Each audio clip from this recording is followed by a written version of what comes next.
Hello बच्चों, let's see the question. The question said that state the identity laws for the AND operation. So हमें AND operation के identities law बताने हैं.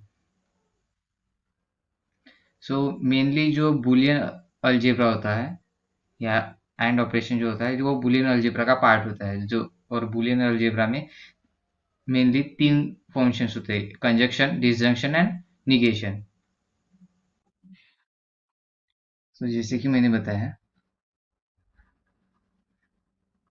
boolean algebra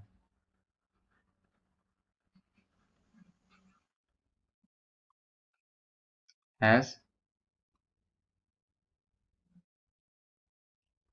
three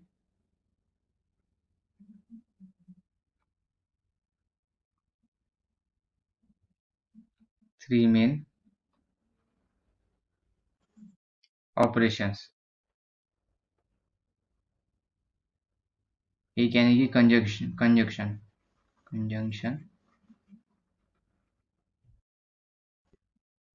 जिसे हम Boolean and भी कहते हैं बुलियन एंड. दूसरा होता है डिसजंक्शन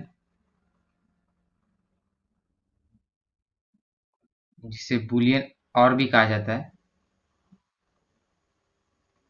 बुलियन और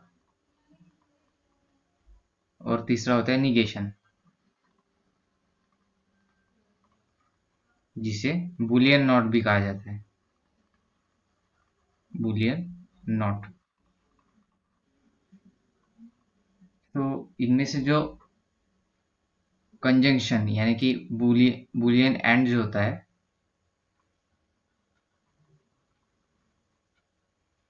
the conjunction that is boolean and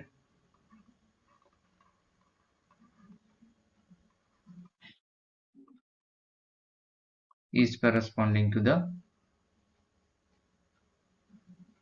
is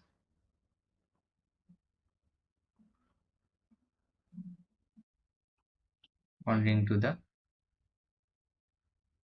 Boolean multiplication. ये बूलियन मल्टीप्लिकेशन की तरह होता है बूलियन मल्टीप्लिकेशन.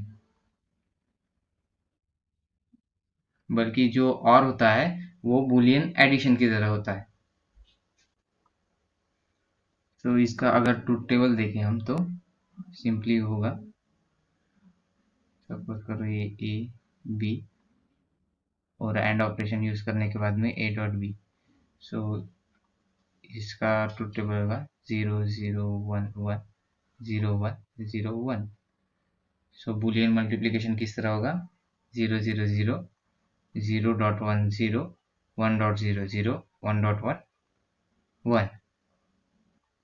सो इस तरह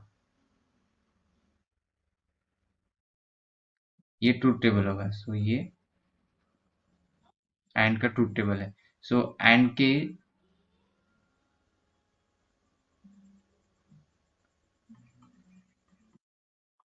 दिस इज ट्रूथ टेबल.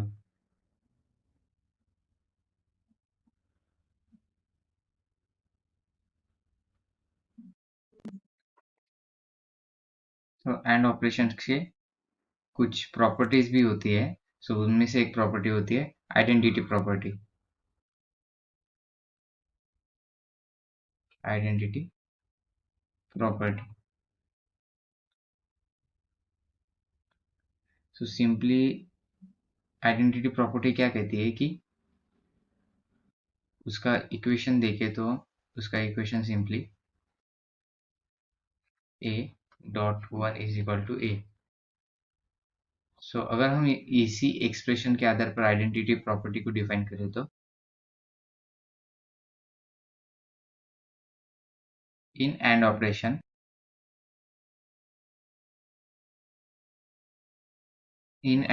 क्या होता है कि if if one of the input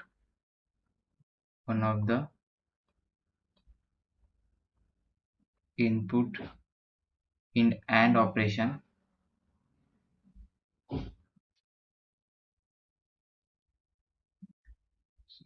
one of the input in AND operation, if one of the input is 1, is 1, then the value of the output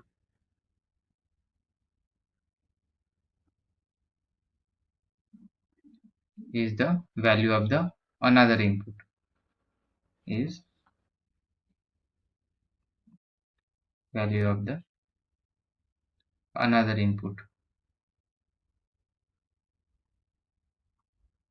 हम इनको simply truth table के सहारे समझ सकते हैं कि सपोज करो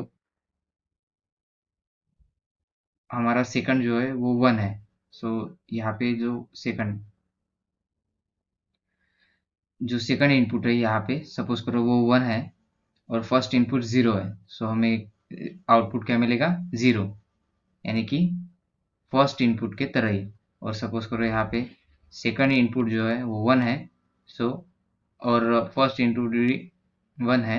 सो फर्स्ट इनपुट की तरह ही हमें आउटपुट मिलेगा। So from truth table,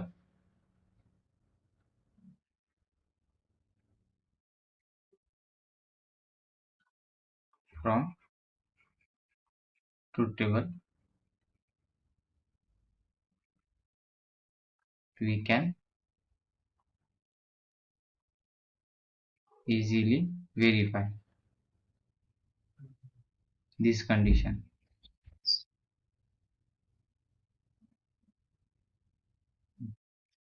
So hope solution is understandable to all. Thank you.